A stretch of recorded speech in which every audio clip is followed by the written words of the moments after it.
Oui, comme on l'a dit, je suis un alumnus de l'Université Laval à Québec. Là-bas, on dit les anciens de l'université, donc ça fait un petit peu fossile. Donc, je vais vous parler, puisque je suis professeur, donc je vais professer un petit peu, donc d'un sujet qui est bien d'actualité. Donc, on a vu beaucoup dans les médias depuis quelques mois, des films, des ouvrages, des reportages sur la question de l'intelligence des plantes et des arbres en particulier. Donc, je vais essayer en quelques minutes donc, de faire le point donc, de façon un petit peu scientifique sur la question. Donc, peut-on vraiment dire que les plantes sont intelligentes? Donc, j'ai trouvé que le thème de la soirée était un bon point de départ, puisque si on veut parler d'intelligence, il faut avant tout parler de perception de son environnement. Donc, première question qui est facile à laquelle il est facile d'apporter une réponse, c'est est-ce que les plantes perçoivent leur environnement? Donc, on sait depuis longtemps que les plantes perçoivent la lumière, qu'elles perçoivent la gravité, qu'elles perçoivent le contact. On sait depuis moins longtemps qu'elles perçoivent aussi les vibrations. Donc, lorsque vous avez une petite chenille qui gentiment vient manger une feuille, donc les grignotements produisent des vibrations et la plante, percevant les vibrations, sait qu'elle doit se défendre. Donc, ça, c'est relativement simple. Ce qu'on sait depuis un peu moins longtemps et qui est un peu plus élaboré, c'est que les plantes savent prendre des décisions. Donc, on pourrait l'illustrer par plusieurs aspects du développement des plantes. Donc, j'ai choisi la floraison. Donc, vous avez à gauche deux plantes qui ont le même âge, et l'une a fleuri et pas l'autre. Donc, elles ont été exposées à des conditions différentes de l'environnement. Donc, elles ont d'un côté le facteur âge qui dit il faut fleurir, et d'un autre côté le facteur environnement qui dit il ne faut pas fleurir. Donc, il n'y a qu'une décision à prendre, on fleurit ou on ne fleurit pas. On ne peut pas fleurir un peu ou fleurir beaucoup ou fleurir passionnément.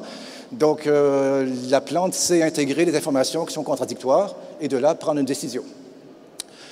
Pour poursuivre avec la floraison, le phénomène de floraison nous indique aussi que les plantes ont une certaine forme de mémoire.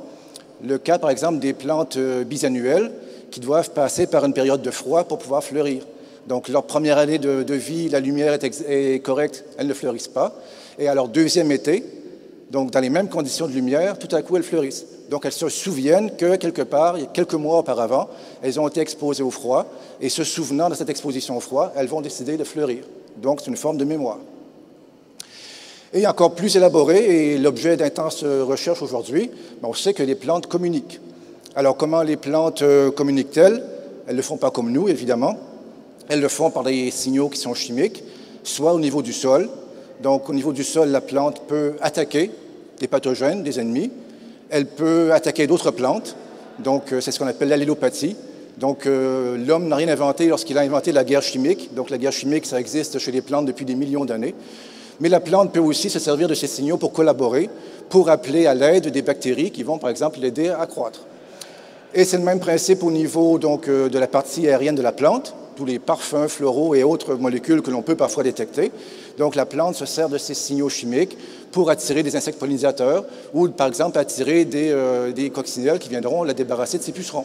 Donc, un langage chimique très élaboré. Pardon. Donc, ça me ramène à la question de départ. Est-ce que l'on peut communiquer avec les plantes? Donc j'ai repris l'arbre du début. Et ce qu'on se rend compte, c'est que le langage des plantes, il est évidemment très différent du nôtre.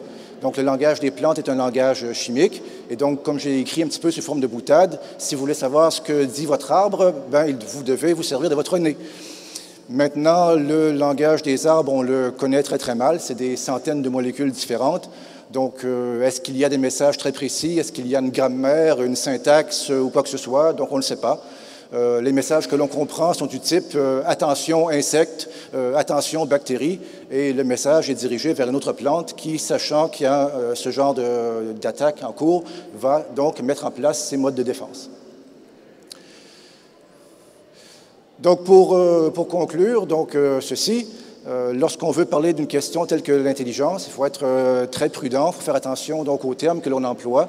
Donc, le terme d'intelligence n'est peut-être pas approprié pour tous les êtres vivants. Donc, pour les plantes, moi, je parlerais plutôt d'un comportement intelligent, pour ne pas faire de confusion avec l'espèce humaine. Certains vont beaucoup plus loin, et c'est là que moi, je dis, soyez un petit peu prudents. Donc, parler de pensée, de conscience, d'intention et de sentiments chez les plantes, Ce n'est démontré par aucune donnée scientifique à l'heure actuelle. Donc peut-être que ce sera dans le futur, mais pas dans le moment. Donc ceux qui s'aventurent là vont un petit peu trop loin.